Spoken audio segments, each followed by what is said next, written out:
شكرا كثير للأساتذة الثلاثة. فعلا الجلسة هي منسجمة إلى حد كبير مع عنوان الندوة لجهة القراءات النقدية والمراجعات النقدية ونقد الذات بالدرجة الأولى. هذا ما لمسته في الأوراق ثلاثة تماما. فقط يعني أتمنى أن هذه الأفكار التي طرحت في هذه الندوة في الجلسة الماضية والجلسة الحالية لا تتكرر في ندوات أخرى تتناول الثورة السورية، وأن نتطلع إلى شيء جديد.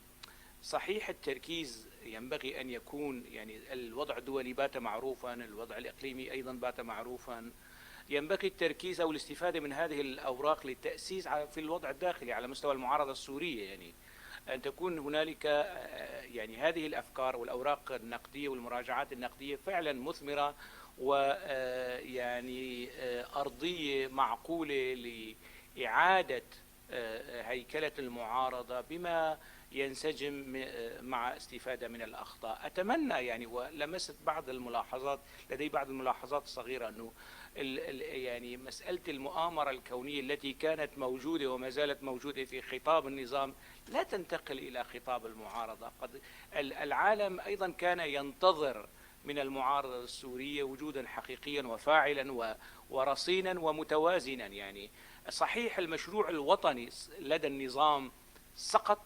وتحضرني مقولة للدكتور طيب تيزيني كان يصف النظام في 2003-2004 بالنظام الأمني الوطني. الأمني الوطني، المشروع يعني الوطني سقط لدى النظام، لا يكن أصلا يملك مشروع وطني. يبدو لي التخبط اللي بتعيشه المعارضة السورية ولمسناه في هذه المراجعات النقدية أيضا، أكاد أقول أنه نتيجة هذه التمزقات والتخبطات حتى يعني أخشى أن يكون المشروع الوطني سقط عند المعارضة أيضا. ربما تكون هذه الندوة يعني خطوة تأسيسية لإعادة النظر فيما جرى والحقول دون الاستمرار أو تقويض هذا الانهيار والانحدار اللي بتعيشه المعارضة السورية. شكرا.